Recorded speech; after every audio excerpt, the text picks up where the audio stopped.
السلام علیکم، خوش آمدید، شکراً، مرحبا، اہلاً و سہلاً. آپ سب کو یوم ردہ مبارک ہو. آج 22 اگست ہے.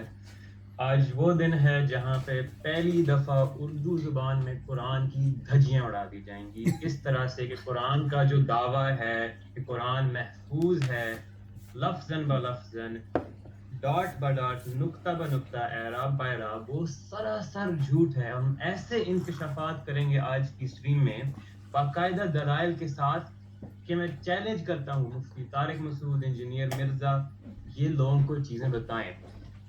دعویٰ کیا ہے کہ مسلمان کہتے ہیں کہ قرآن اللہ کی کتاب ہے، وہ اللہ کی لٹرل سپیچ یعنی زبانی کلام ہے جس کو جبریل نے سنا اور وہ محمد کے پاس لے کے آئے، اور یہ قرآن باقاعدہ 100% محفوظ ہے. جیسے ہی محمد کی زبان سے نکلا تھا ویسے ہی ہمارے پاس آج پایا جاتا ہے.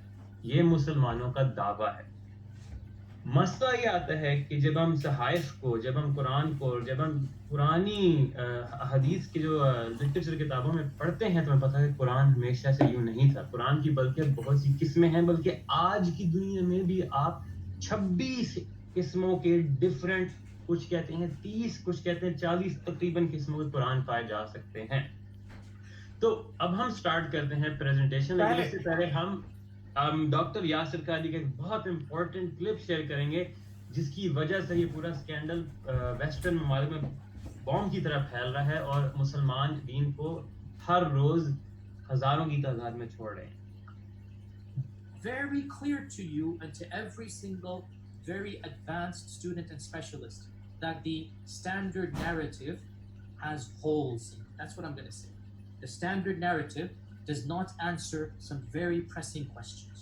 That the standard narrative has holes in it, has holes in it, has holes in it. اچھا تو اچھا، یہ جو یاسر قادری نے جو کلپ کرایا اردو میں ہم بتا دیں لوگوں کو. یاسر قادری کہہ رہے ہیں کہ یہ جو کہا جاتا ہے کہ جو سٹینڈرڈ نیریٹو ہے، یہ جو کہا جاتا ہے کہ قرآن تو محفوظ ہے، زیر زبر بھی آگے پیچھے نہیں ہوئی، یہ جو ہمارا جو تقیہ کلام ہے اس کے اندر بہت بڑے بڑے شگاف ہیں، سوراخ ہیں اس کے اندر. اور جتنی انٹیلیجنسیا ہو رہی ہے، آپ انٹرویو ڈیٹیل میں دیکھیں عبداللہ سمیر کے چینل پہ پڑھا ہوا، کیونکہ یاسر قادری صاحب نے اپنا یہ انٹرویو ہی اڑا دیا ڈر کے ہمارے، کیونکہ اتنا ان کے اوپر بلو بیک آیا، یاسر قادری کے اوپر اتنی تنقید ہوئی. یہ محمد حجاب تبھی سے پاگل ہو گیا، اتنا شور مچ گیا، لوگوں نے ہزاروں کی تعداد میں ٹویٹس کیے کہ میرا ایمان خطرے میں آ گیا. وہ اس وجہ سے آیا کہ، اور یاسر قادری صاحب نے، ان کو بیچاروں کو ڈسکاؤنٹ ہمیں دینا پڑے گا، انہوں نے اپنے انٹرویو میں کہا بھی کہ یہ باتیں جو ہے یہ عالموں کو پتہ ہے، یہ عالموں تک محفوظ ہے، لیکن عام عوام تک نہیں ہم نے بتانی. کیوں نہیں بتانی عام عوام تک؟ کیا سچائی عام عوام تک نہیں جانی چاہیے؟ نہیں، وہ سمجھ نہیں سکیں گے. تو یہ جھوٹ کیوں رچا ہوا تھا کہ زیر زبر بھی آگے پیچھے نہیں ہے، ہمارا قرآن ہمیشہ سے ازل سے لے کے محفوظ ہے. اس کے اوپر جاوید غامدی صاحب نے بھی تھوڑا بہت بولا ہے، لیکن ان کی بھی اتنی کوئی کنونسنگ چیز نہیں. اور جیسے یاسر قادری نے کہا سٹینڈرڈ نیریٹو اس کے اندر ہولز ہیں. وہ کیوں ہم کہہ رہے ہیں؟ وہ اس لیے کہہ رہے ہیں کہ اس کے اندر جو اگر پورے الفاظ بدل گئے، خدا کا کلام ہے، اگر پورے الفاظ بدل گئے، معنی بدل گئے، تو پھر آپ یہ نہیں کہہ سکتے کہ یہ ہماری بھی اسی طرح کی کتاب ہے جس طرح بائبل والوں کی کرسچنوں نے اپنی کتاب بدل دی، یہودیوں نے اپنی کتاب بدل دی، لیکن ہماری اللہ نے ذمہ داری لی ہوئی ہے. یہ ایک اور وعدہ ہے اللہ کا خراب ہو جاتا ہے اگر واقعی قرآن بدل گیا. تو یہ آج عبداللہ گوندل نے 100 صفحوں کی سلائیڈز ہیں، 100 سلائیڈز کی پریزنٹیشن ہے.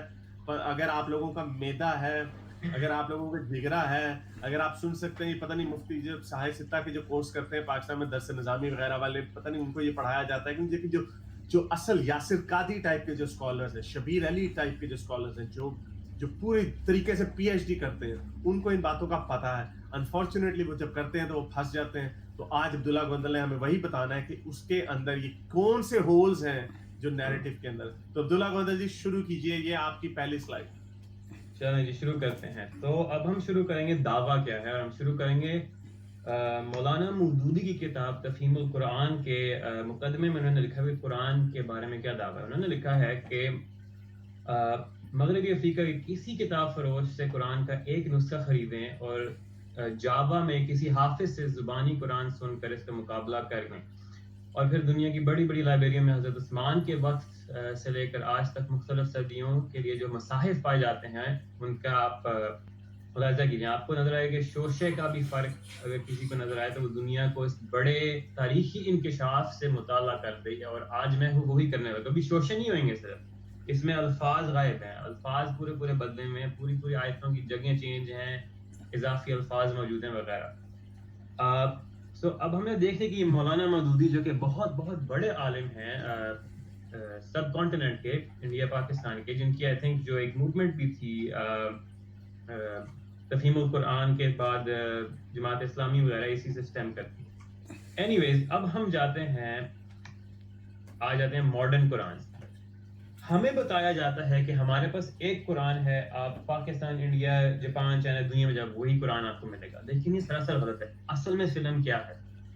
قرآن ایک نہیں ہے. جو قرآن آپ کے پاس آج موجود ہے وہ 1924 میں کائرو کی الازہر یونیورسٹی نے اس کو سٹینڈرڈائز کیا تھا. حضرت عثمان کے بعد ایک قرآن نہیں تھا بلکہ قرآن کی روایات آئیں. ٹھیک ہے, لوگوں کی ڈفرینٹ پڑھنے کے قسم ہوتے تھے. اب ان اقسام میں جو آج ہمارے پاس کہا جاتا ہے وہ 7 یا 10 قرآن جو صحیح کہلا جاتے ہیں وہ آج کے قرآن ہیں, اور وہ سب کے سب ایکولی اللہ کی طرف سے, یعنی وہ سب برابر طور پہ اللہ کی کلام ہے. یہ کلیم ہے, یہ دعویٰ ہے. اب ہوتا یہ کہ جب ہم ان قرآن کو دیکھتے ہیں ان میں بھی ہمیں بہت سے, یہ آج کل کے ماڈرن قرآن میں ہمیں بہت سے چینجز ملتے ہیں, لفظی چینجز. مجھے یاد ہے میں پاکستان میں جب ہوتا تھا مجھے مولویوں نے کہا کہ تم ایک نقطہ دکھا دو ایک قرآن سے دوسرے قرآن میں اپنا دین بدل دوں گا. مجھے یہ یاد ہے دعوے. تو اب ہم سٹارٹ کرتے ہیں پہلی اگزامپل سے. یہ میں آپ کو پہلے تصویر دکھا رہا ہوں کہ یہ روایات ہوتی ہیں قرآن کی, اور اس کا آئیڈیا یہ ہے کہ یہاں پہ آپ نے لکھا کہ جو ریڈر ہے لیفٹ سائڈ پہ, جیسے نافی ایک ریڈر تھے, اس کے اسٹوڈنٹ تھے اور انہوں نے ٹرانسمٹ کیے تھے قرآن. ٹھیک ہے, تو ہمارے پاس ورش قرآن پایا جاتا ہے, قالون قرآن ہے, البازی, کمبل, دوری, سوسی, ہشام, دکوان, خلف, حفص وغیرہ وغیرہ وغیرہ. ہوا یہ تھا کہ جو حفص کا قرآن ہے جو آپ کو نظر آ رہا ہے یہاں پہ, حفص عاصم, وہ آج اور پچھلے 200 سال میں مسلم دنیا میں زیادہ پاپولر ہو گیا ہے. بلکہ شروع میں جب 10ویں صدی سے پہلے, تبری کے زمانے سے پہلے, حفص عاصم کی جو روایات تھی وہ بلکہ اتنی پسند نہیں کی جاتی تھی علماء کے پاس, اور اس کو بلکہ پاپولیرٹی بھی نہیں حاصل تھی, اور کچھ نے کہا کہ اس میں کافی غلطیاں بھی ہیں, لیکن یہ بعد میں جا کے زیادہ پاپولر ہو گئی. اب ہم آ جاتے ہیں مسئلہ کیا ہے. یہ ہم دیکھ رہے ہیں کہ حفص کی قرات جو ہمارے پاس آج کل کا قرآن ہے, سورہ مائدہ کی آیت نمبر 6 میں جو وضو کی آیت ہے, اس میں شیعہ اور سنی میں اختلاف ہے.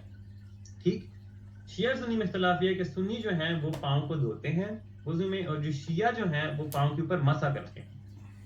اب مزے کی بات یہ ہے کہ حفص کا قرآن اور سوسی کا قرآن جو ہے وہ دونوں باقاعدہ سنی منطق کے لحاظ سے دونوں صحیح ہیں, دونوں مقابلے کے ہیں. حفص میں کہا جاتا ہے وَأَرْجُلِكُمْ وَأَرْجُلَكُمْ إِلَى الْكَعْبَيْن, تو أَرْجُلَكُمْ, اور جو سوسی کی روایت اس میں أَرْجُلِكُمْ, اس کی وجہ سے معنی تبدیل ہو جاتا ہے. اور شیعہ کہتے ہیں کہ نہیں, اس میں لکھا آتا ہے wipe your hands and your feet, یعنی اپنے سروں کا اور پاؤں کا مسح کرو, لیکن حفص قرآن میں آتا ہے کہ نہیں, صرف اپنے پاؤں کو دھو.